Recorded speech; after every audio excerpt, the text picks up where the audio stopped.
Hello and welcome to Chapter 13, where we're going to start learning how to compare groups of items. This technically will not be completed until we finish the class. One of the last tests we do is about doing multiple groups of things. So today we're going to look at the simplest of these situations, and that's just comparing two groups against each other. And particularly we're going to look at means. If you'd like to see how to deal with proportions, you can look at Chapter 14, which is about dealing with multiple proportions and two proportions. So let's get into it. I want to give an example first of what kind of things we would use these testing for. So we're going to open with an example today. I'm going to read this.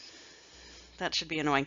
Do customers spend more on their credit card if they're given incentives? I'm sure you all have gotten offers on certain cards. I think the most popular one that I enjoy is when Best Buy offers me 0% financing on something expensive. This was particularly helpful this year when my refrigerator suddenly decided to die. Hey! So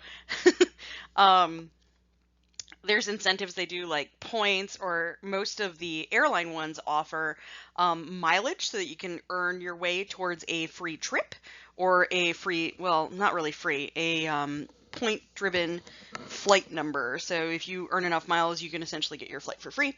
Hotel stays, purchases at different stores, earn points and things like that. So you've seen these before, hopefully.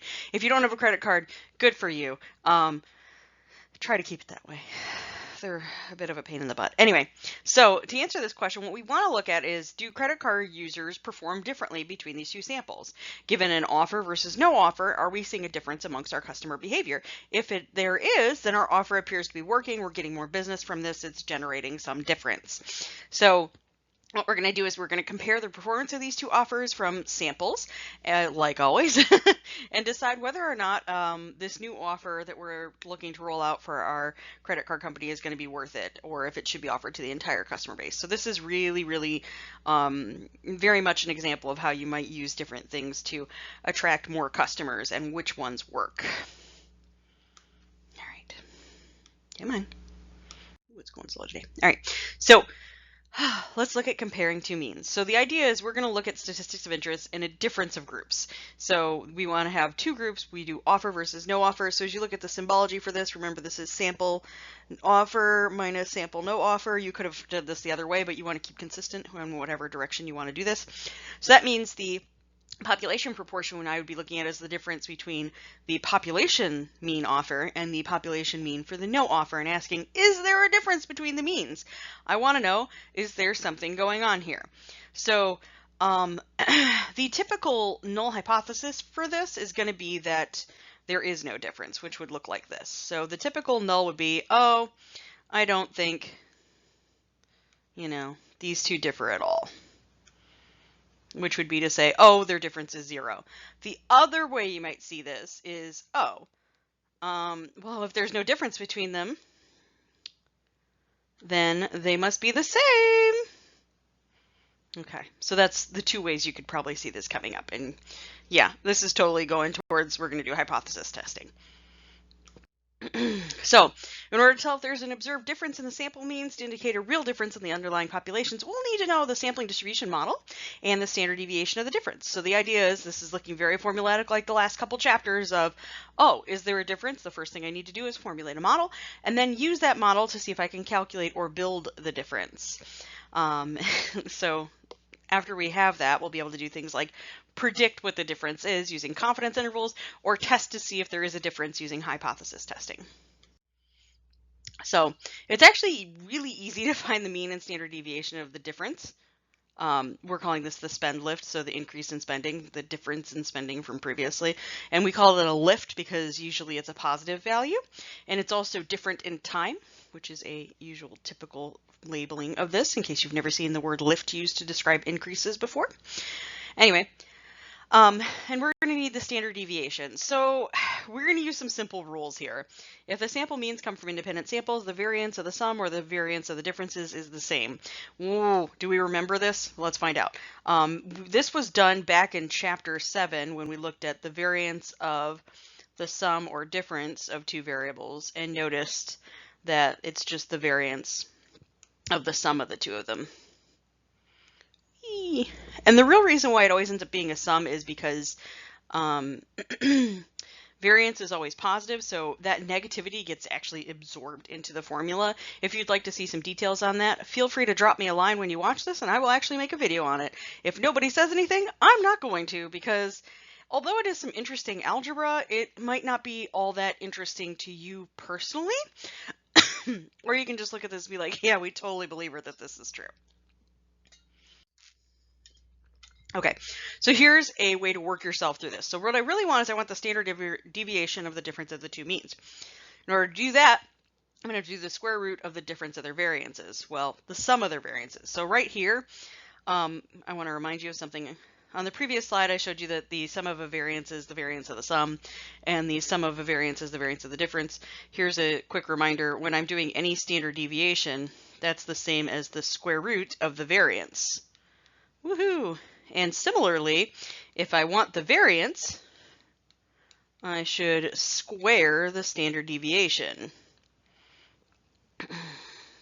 So as you look over here at the different parts of the formula, I'm going to highlight this as I'm talking about it so you can see it.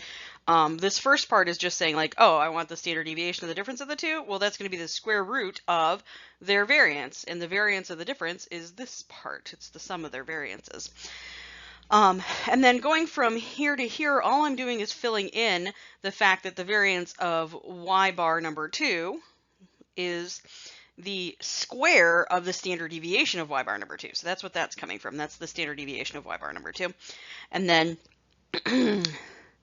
the one over here is just the standard deviation, or sorry, the variance of y bar number 1. And how do you get variance? Oh, I square standard deviation. So that's where these are coming from. And if you manipulate and combine these formulas using algebra, again, I will do a video on this if you really want to see it, you come up with this formula, woohoo, which is much cleaner, much nicer. So think about what would happen if you square each of these fractions, and there's the result. That one's actually not that bad. It's getting the fact from the previous slide that's hard, not that hard. So this is the standard deviation we're going to use when it comes to calculating a difference. Please pay attention to the fact that this is a sum. You combine your variances. Another way you can think about this to kind of convince yourself that it makes sense would be that what's standard deviation really accounting for? It's your average distance from the mean. It's how much you were spread. So if you were going to do two variables and how far they were spread from each other, you shouldn't be just looking at reducing variation. That should increase it because you're adding a whole new variable into the mix. So it makes sense that even though I'm looking at a difference and spread, I only can add to the variability and spread by adding in a second variable, no matter how I'm combining that variable, whether it be addition or subtraction. Hopefully that helps this formula make a little more sense to you. Okay. So additionally, we all know that sometimes I don't have the population standard deviation. And when that happens, I use the standard error. Woohoo! Okay, so if we're going to be using the S's, the sample standard deviations, we're going to be using standard error instead. So just keep that in mind. Remember, standard error is a good estimator for standard deviation of the population, but you should keep in mind that this does add some difference to your testing. Okay, so let's get it going. So just for a single mean, the ratio of difference of means in the standard error and the difference of the sampling model follows a student t-distribution. This really shouldn't be too surprising because we should know that when we add two distributions together, their mean is the sum and their standard deviation ends up being the square root of the sum of the square roots of their variance.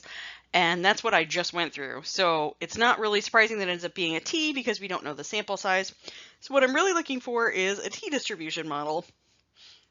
Anyway, so previously when it comes to calculating t in the last chapter, we have been using technology to do so, either our lovely handy dandy handheld calculator or Minitab. We are going to continue on that trend because t is different for every single sample size, and because of that, it gets a little bit wily. And now if you're looking at this and thinking, oh my gosh, now I'm going to have two samples, that's even to get wilier, you are so crazy. This is absolutely right. Because you should be thinking, well, what are my degrees of freedom going to look like? Because before it was just sample size minus 1, but there was only one sample. That's where a lot of problems are going to come in with this. Okay, so here's what it looks like in general. So we denote the difference of the two means using the following symbology. So mean 1 minus mean 2 is equal to delta. So just be thinking that's the difference. Typically, usually, because I'm scared to spell typically, delta is 0, just so you know. We're looking for, is there any difference, or are these two the same in that case? And I had talked about that earlier. And this is pretty much what you're always going to see. Sometimes you're going to be asking things like, oh, is this more than 4 points different, and things like that. In which case, you know, there you go. So for instance, one of the things I do when I grade final exams is usually I have 2 to 3 versions of the final exam, and I'll compare them against each other using these types of tests and asking, is there a difference for points amongst them? And sometimes there is. And when there is, I ask, ooh, what could be causing that? And then I go looking for which specific questions might be causing that. And then maybe one class is weaker than the other on that. Or is it random chance? Hey, if it turns out to be statistically significant, usually I curve one of them. So fun facts, differences and stuff. And then below that, I have the test statistic for the t-distribution that we're looking at. And my marker has stopped working again. Oh, I love when this happens. Okay, I guess I'm just going to use the word test statistic.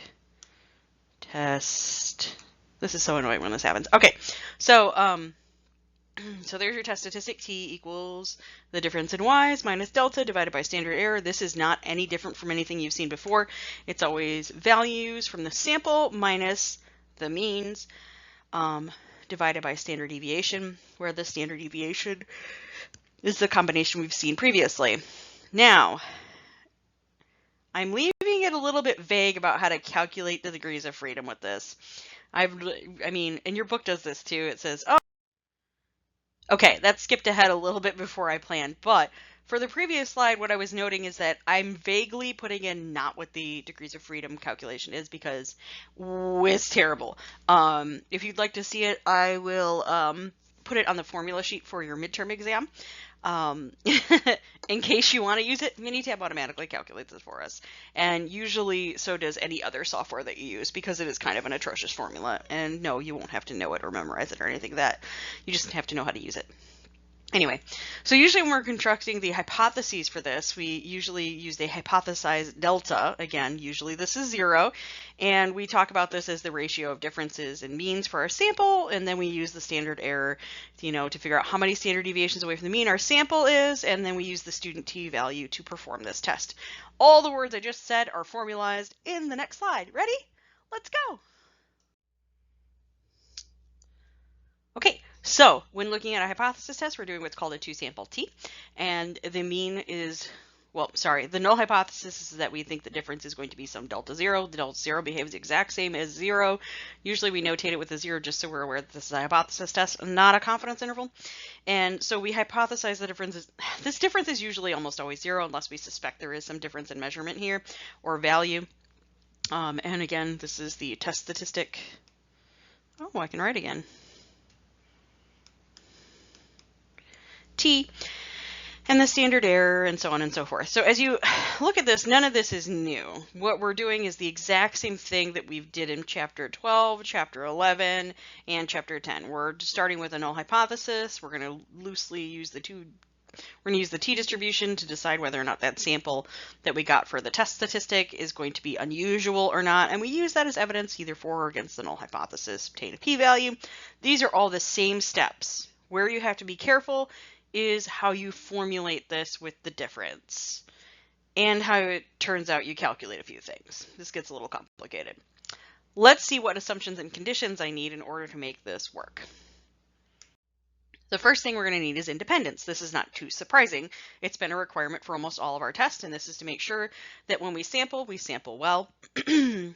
So what do I mean? Well, we got to have a randomization condition in order to make sure that we actually have something independent, suitable, and representing our population that we are looking at. The next thing we need is the 10% condition, because remember, oversampling is bad sampling. So, you know, extremely large sample usually leads to overrepresentation of one group or another. So we're going to avoid that by making sure that we do not sample more than 10% of the population. Next up, normality. This is something new. What we really need in order to make sure that we have something that looks close enough to actually looking at their difference being normal, we need both groups to be normal. And that's because when you're looking at this, we're doing the sum of two normals. So if I have, you know, sample 1 relatively normal with mean 1, and standard deviation 1, and sample 2 distributed normally. Oh no, this isn't going to fit. Mean 1, mean 2, standard deviation 2. What we're actually doing is we're looking at, oh, well, what does x1 plus x2 look like? Or minus, well, depending on what you're doing. That's supposed to be an x. Well, it only looks normal, and it's only the sum of these two, if the x1 and x2 were normal to begin with. So we need both the groups before we try to look at their difference. I know I wrote plus, I meant subtract. Here, I'll fix that for those of you who are scared. That's still plus. Oh no, wait, for the means it'll be their difference. Oh, I didn't write their standard deviation. Neener, neener, neener, neener, neener, neener, neener, neener, neener, neener, neener. That one is plus. Okay. Whew. And this formula is actually in the end of chapter 7. Fun facts when you're talking about the normal distribution. So in order for me to say the sum of them looks fairly normal and I can use the t-distribution to do probabilities on it, I had to have started with two things that looked vaguely normal themselves. Otherwise, I can't really do the t calculation with it. So nearly normal condition before they're added together need to look normal. That doesn't mean they have to look normal after you add them together or subtract them or whatever you're up to. Next, we need some independence amongst the two samples, which means that having one sample doesn't mean that the other sample is related to it. That means you can't have an individual that shows up in both samples in order to be able to do the two sample t methods. This is something to look out for. One of the things we're going to look at later in today's lesson sorry, is going to be what's called the paired test, which is totally different from this. It wants you to look at the same person measured in two different ways and ask, is there some relationship here? So for instance, if you were going out and sampling and you grabbed 10 of your friends and I grabbed 10 of my friends and we both asked them some questions about stuff like, oh, how much would you charge for a camera that you were selling to a friend? Or I don't know what kind of question you're going to ask them. It's just fun. And we happen to have one of our friends be in common, and they gave me a different number than they did you because maybe they liked you better. Hey, we just violated this assumption because our two samples have the same person in them and there were different values. The different values isn't so important as the fact that we had the same person in both. So they need to be independent of each other. There's more than one way for you to violate independence of two groups, like if one person tries to influence the other one or so on and so forth. Be careful, watch out for this. This is the number one thing where when you're out and gathering samples and doing actually market research, you need to make sure that you're not using the same customer in more than one sample. All right, let's look at a confidence interval. Hey, so what we're really looking for here is the presence of 0. So if we're doing differences, we want to see, is there a difference? Is it always positive? Is it always negative? Because that points you towards which direction this is going. And is 0 present in your sample? Because that means it's quite possible, sorry, not sample, confidence interval, that there is no difference whatsoever. Yep. So here's what this looks like. Woohoo! So not too surprising when you look at it. Just like every single confidence interval we've ever seen, this has the same formula to it. It's, you know, I've got an estimate plus or minus a margin of error. Your margin of error is calculated using T star and the spread that we talked about earlier. T star underscore degrees of freedom is very vague on purpose because it's terrible. I keep saying that. Maybe I'll write it at the end of these notes.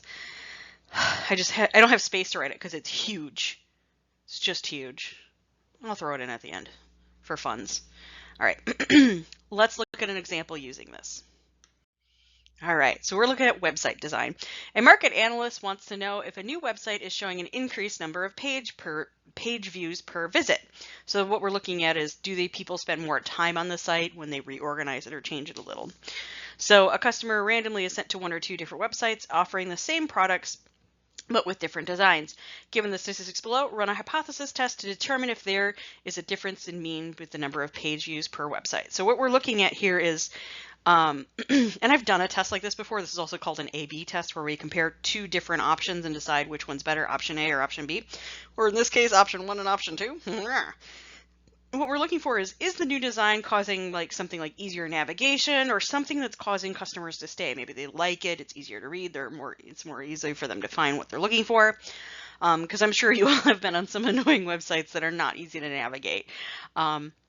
And design is a huge aspect of that. Clean and easy to read is something that everybody is looking for nowadays. But basically, when you run this kind of test on the web, what you do is you look at when somebody arrives at your website to load it up.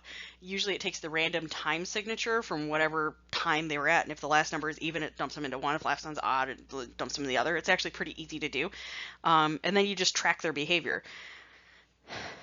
Fun? Anyway, so I'm hoping you notice that, hey, my sample sizes are different. That's really typical of a 2-sample t-test. And one of the reasons why you see this is because you don't necessarily have people who stay on the site long enough for it to matter, and usually we dump those off the sample. And you can't control your web traffic, so you don't know how many people you're going to get for each. But at 80 and 95, we're probably pretty sure we meet our conditions, because that's probably not 10% of your web traffic. And then I've got the means and standard deviations so that we can do our calculations. Let's get into it.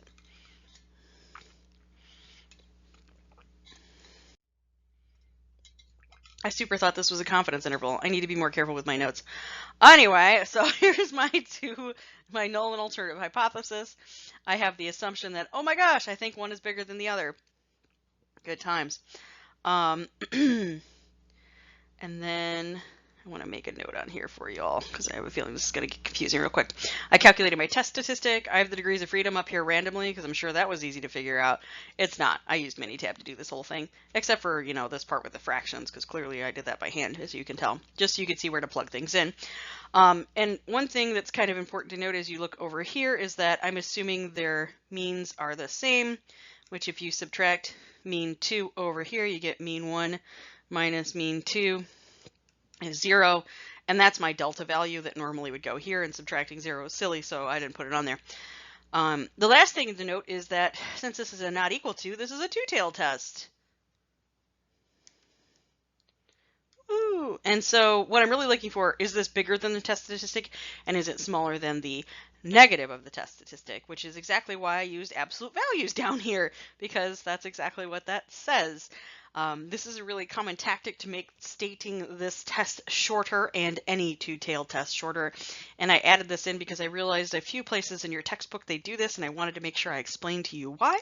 For those of you who read the textbook, for those of you who do not, fun facts, you can write it this way. Woohoo!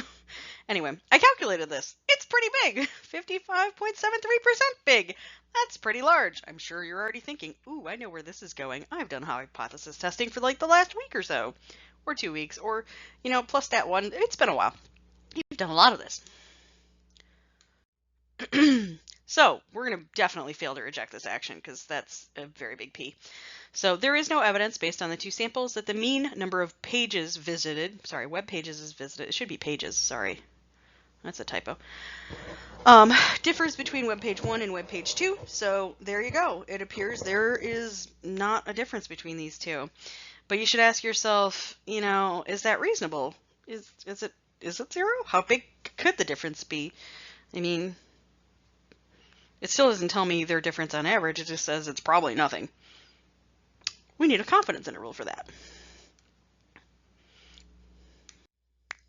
So here's the confidence interval for this. So again, my degrees of freedom, magic. Just kidding, it's not magic, it's mathematics. And so you would calculate the difference of the two means, and then their standard error, and then you'd use the degrees of freedom to find your t-value, which you throw in right here. For a 95%er, it's not so surprising that for such a large degrees of freedom, we end up with something close to what the the z value would be, which, you know, for 95 is 1.96. They're pretty close. It's just a little bigger with the t. Anyway, do some adding and subtracting, do some things, and you get that the difference is somewhere between negative 0.938 and 1.738. Well, what does this really tell us? Well, 0's in there, so it's quite possible that the difference is 0. Oh, boo. Okay. One thing I want to say, if you would have gotten an interval that was always positive, that would mean that, I just want to write this real quick. If you got something that was always positive, so I'm saying like if this wasn't a negative 0.938, if it was 0.938, if the difference is always positive, that would mean that your first value was the larger, something minus something being positive means the first number had to have been larger. And that tells you that if you're looking for more page traffic, you'd want to use website number 1. If you ended up with something negative, so say you got like negative 9.38 to like, I don't know, negative 0.46 or something, then you would know that number 2 was the one that was larger, because in looking at these two, something minus something came out negative. That means the negative number had to have been the larger of the two, which means website number 2 was the one getting more traffic. So this is something to watch out for. You should ask yourself, is there a difference? But not only is there a difference, but by how much? And if how much is like almost nothing, it's not worth it. You know, why make the change? Remember, just because it's significant doesn't mean that just because it's statistically significant doesn't mean that it's practically significant. Now let's jump in the pool. Terrible math joke number 2. Woohoo! No, wait, this was number 1 for this one. Whatever. Anyway, so here's the thing. There's another way you can do a paired test. It's called the pooled test. Let's take a look at how this goes. So if you bought a used camera in good condition from a friend, would you pay the same as if you bought it for the same thing from a stranger? Think about the social economics of this. One group was told to imagine buying from a friend whom they would expect to see again. Aha! So if I screwed them over, they would know. Oh. The other group was told to imagine buying from a stranger. Their results are in the following table. So here are the prices that are offered for the used camera in good condition. The researcher who developed the study was interested in studying the impact of friendships on negotiations, which is kind of interesting. So the buying from a friend data and buying from a stranger data are presented here, and I'm hoping you notice that their sample sizes are not the same, but they're also pretty small. And pretty consistently, buying from a friend looks like it might be different than buying from a stranger. Like you might give your friend more money because, you know, you have that social pressure of, I don't want to treat my friend badly, I want to give them what I think it's actually worth. Whereas buying from a stranger, like, I'm going to haggle, you know? Let's see if there is that actual social difference or not, or if there's an impact on negotiations, as this person was interested in. Which is a pretty interesting study, I thought. Anyway. So our usual null hypothesis is that there are no difference, and so it makes sense to use that as well for this one. You should be asking yourself, oh, do I think that I should be using, a different alternative hypothesis? Yeah, I think that the group of buying from a friend is going to be bigger, so I'm probably going to do this as a one-tailed test. So when we performed the test earlier in the chapter, I'm hoping you noticed we had some pretty large samples. This one does not. In particular, if you look at N1 plus N2, it's only 15. We really don't want to lose any degrees of freedom on this. So what we're going to do is we're actually going to do what's called a pooling. Here's a look at doing a pooled t-test. So if we assume the variances of the groups are equal, so we think they're spread about the same, or at least when the null hypothesis is true, that's true, then we can use a slightly more powerful method. This is called the pooled method, the pooled t-test. And when you do the pooled method, you also weight your standard deviations contribution to the overall standard deviation by weighting them according to size. So I'm hoping you're looking down below at this formula and you're noticing that, oh, well, S1, my sample number 1, is multiplied by the size of its sample. So if one of your samples is much larger than the other, this actually makes the one that's larger contribute more, if that makes sense. And you're basically averaging your standard deviations or pooling them by size. This is also called a weighted mean. When you do this, this actually allows you to calculate your degrees of freedom the same way you would have naturally done for the one sample test.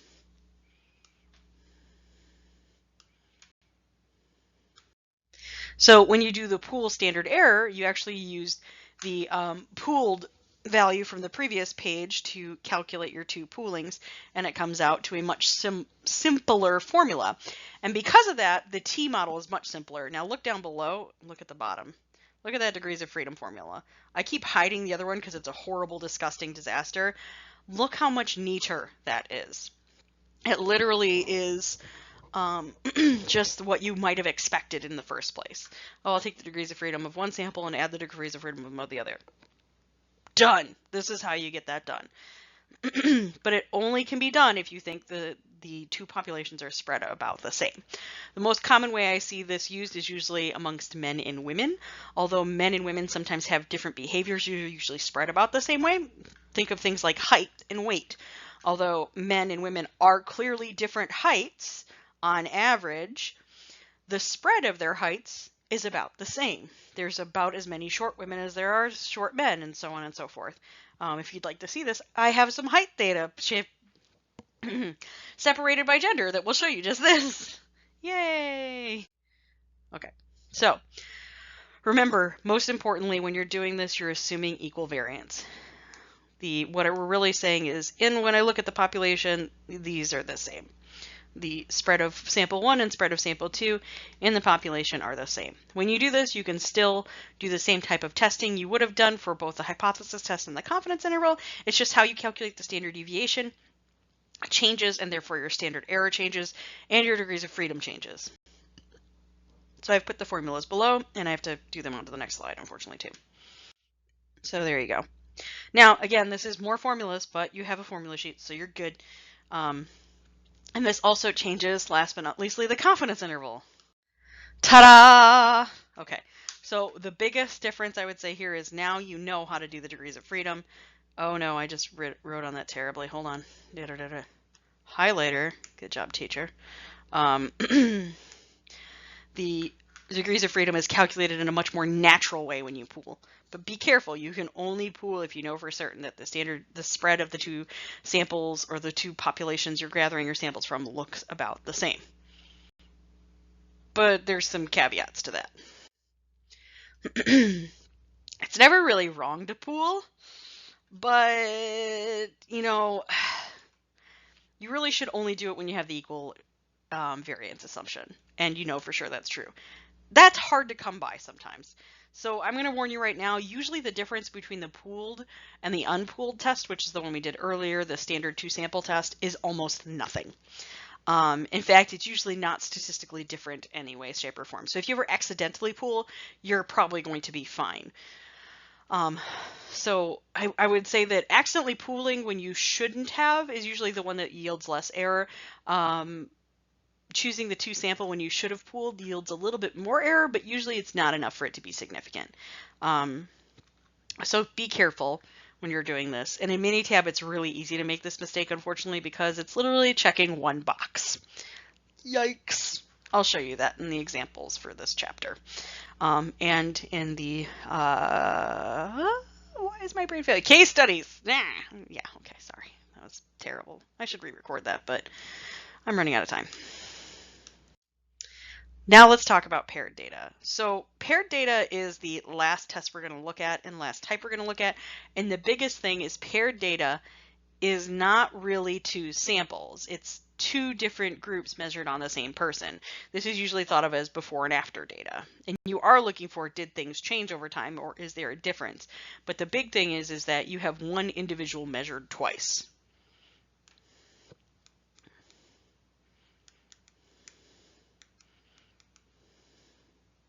Sorry, I shouldn't say one individual. Individuals are measured twice.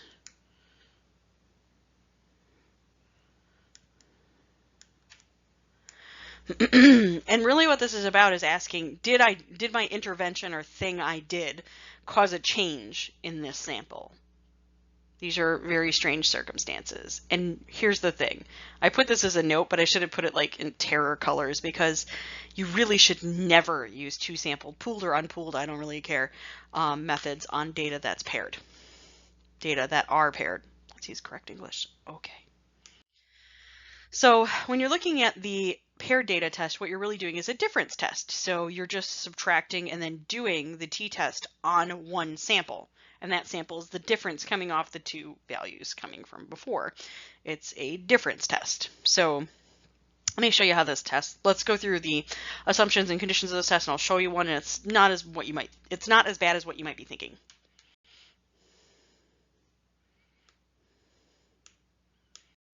Okay, so the first thing is that your data must be paired. Hey, that's not surprising. So be thinking 2 groups of samples, but they're paired, which means it's the same individuals measured twice. One of the ways that's going to key you into this is, and this is like, I shouldn't do this as a warning, this is more like a tip. Look for samples that are the same size. Usually that's a key that you might have something paired. So if N1 and N2 are the same, it might be paired.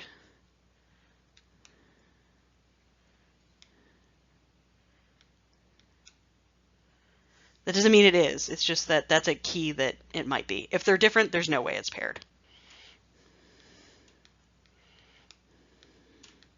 So can't be paired. So there's one way to kind of tell for sure, a little bit. So that's an easier way to recognize it for some things. I should say the first statement is like not as helpful as the second one, for sure. All right. So we take the differences. So we're not using the data.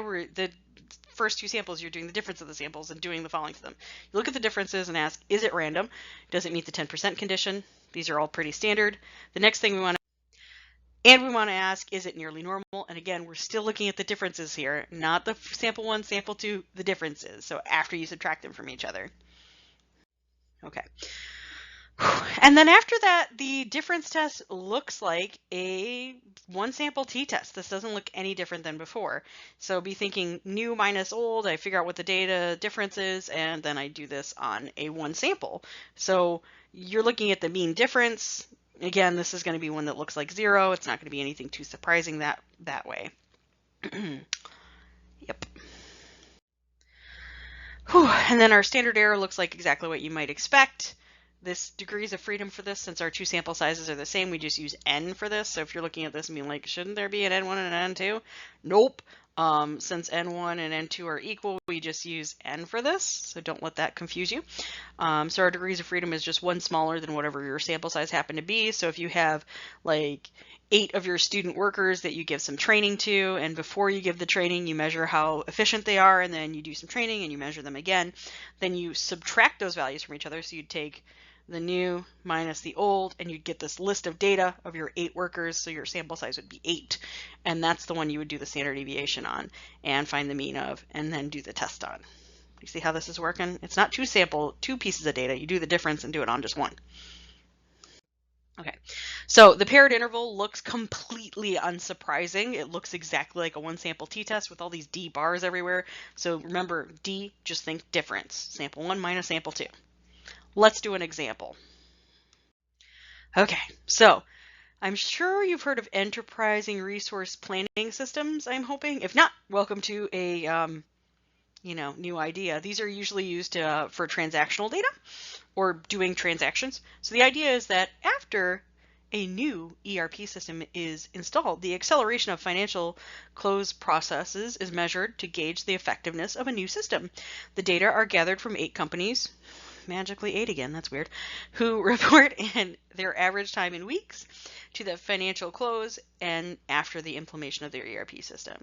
State whether the conditions to use a paired t-test are met. So we're going to look at all the conditions. So the paired, random, normal. Okay, so the data are paired by company, so each company is measured twice. That looks paired to me, either before the system and then after the system. And then if we assume that these companies as data represent all companies who are recently implementing systems, so you don't have them from just all one financial sector, like they can't be just all companies that sell clothing or something like that, they're too similar in that case, then we're probably okay with the randomization condition. The other thing is I really should check the histogram of their data before I say this looks normal, which, I don't have that on here, so that's great. Failure. All right. Whew.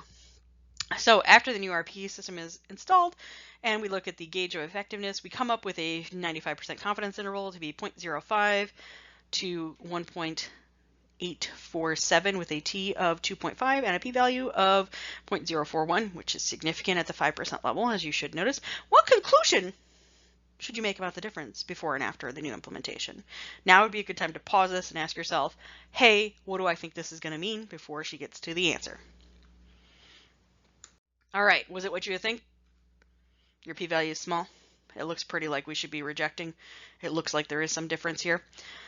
So it appears that there is sufficient evidence that the average acceleration time of the financial process is different after implementing the system. And not only can you say that, but you can also say that it's an increase, because if you look back at that confidence interval, it's always positive.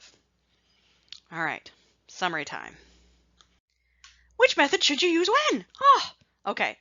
If you collect 2 measurements on one item, you should be pairing. Cool. If you are not really sure about when to pool versus when to unpool, here's some things to look out for. When you're looking at pooling, If your two standard deviations are similar, or neither is more than twice than the other, then the pooling should be used. If the standard deviations are not similar, that is, one is more than twice the other, then unpooled should be used. So this is also just called the two-sample T. I like to call it the unpooled test because it's clear I'm using this one and not this one. And then this is sort of like the addendum to the two of them. I didn't have enough coffee cups, okay? Or tea. This was a terrible joke.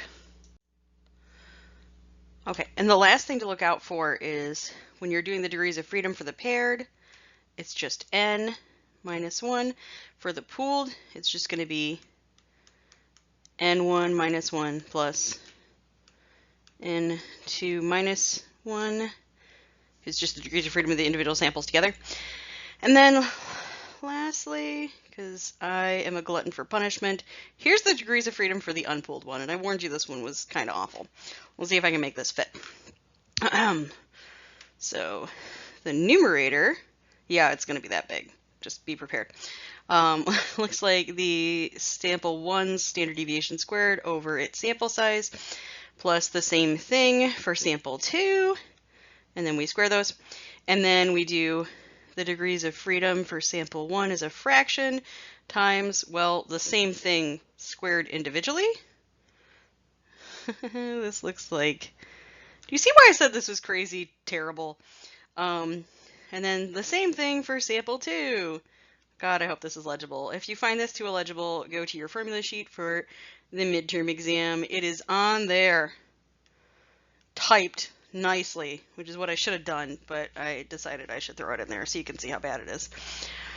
Anyway, so that's the degrees of freedom for the unpooled test. Do you see why I let technology do it for me? There's so many places where if you do this in your calculator, you could mistype it and things could go wrong. So let Minitab save you a little bit of headache there and help you not make mistakes by using it to do the degrees of freedom. And it does report it to you, so you'll see that in the example videos. Fun times. And then that's all there is to doing the samples for two means. So I'm going to go to summary time now on what could go wrong and then what we've learned. And the other thing I would warn you about is don't try this on groups that are more than 2. Because, you know, it's only for 2. You need the ANOVA for that. Which also I think would be a cool dog name. Okay. So, watch out for paired data. Because you shouldn't be doing a two-sample t-test on paired stuff, so don't make that mistake. If you do, you'll end up with something that's completely wrong. Usually it's not at all accurate. You might actually accidentally get something correct that's called Lucky Larry, but more often than not, it's so far off that you can often make the wrong conclusion and make really either type of error off of this. So be careful. Don't use individual confidence intervals for each group to test the difference between their means. If you do this, you end up using the wrong spread and then therefore can end up with things that are much wider or much narrower than what the actual confidence interval for the difference is. This would be like if you think about the, say you had average age data for men and women, and you're like, oh, I'll just make a confidence interval for men, and I'll make a confidence interval for women, and then I'll say like, oh, look how different they are by comparing them. That's great, but it's not going to give you how much the difference is or a confidence interval for the difference. And you can't just do the confidence interval by subtracting them from each other. It definitely will not do that. You will end up with the wrong spread and the wrong confidence interval. So don't make that mistake. Okay. Anyway, look at the plots. Woohoo! It's the plot. Dun, dun, dun. So I know this seems a little strange, but you do need to do histograms of this data to check for near normality and make sure there are no unusual values, aka outliers. Don't use paired methods when the samples aren't paired. I think I've said that twice now. Oops, that is in there twice. Sorry. Don't forget to look for outliers when you're looking at paired methods as well, because if there are outliers, it can also severely skew your data and make it look very non-normal, in which case you can't be using that test. Okay, so what have we really learned? Woohoo! We learned how to do two-sample tests and all the conditions that are required to do them, as well as how to do a hypothesis test and do confidence intervals on those types. We also want to be able to construct and interpret those intervals. These are not new meanings. It's just that instead of just being one mean, we're going to be talking about two and the difference between them. So be aware of that. Let's see. The other thing to know on how and when you're going to use a pooled method is to make sure that you check the variances of your samples before you begin. It might be a plausible assumption and then you're perfectly okay with pooling. If you accidentally pool again, it's not going to make such a huge difference. Accidentally pairing when you shouldn't will. I've warned you that like 3 times. Think it's a big deal? Probably. Just, probably. Anyway. Make sure I did the paired thing 3 times in here. We also did paired data, and we learned that paired method is really just a one sample method applied to difference data. Be careful. There is a difference between the 2 sample pooled and paired methods, and they all use different formulations. So be careful. Make sure you ask yourself which test I should be using and why before you start testing anything. That's my caution to you. As always, have a good day. Bye.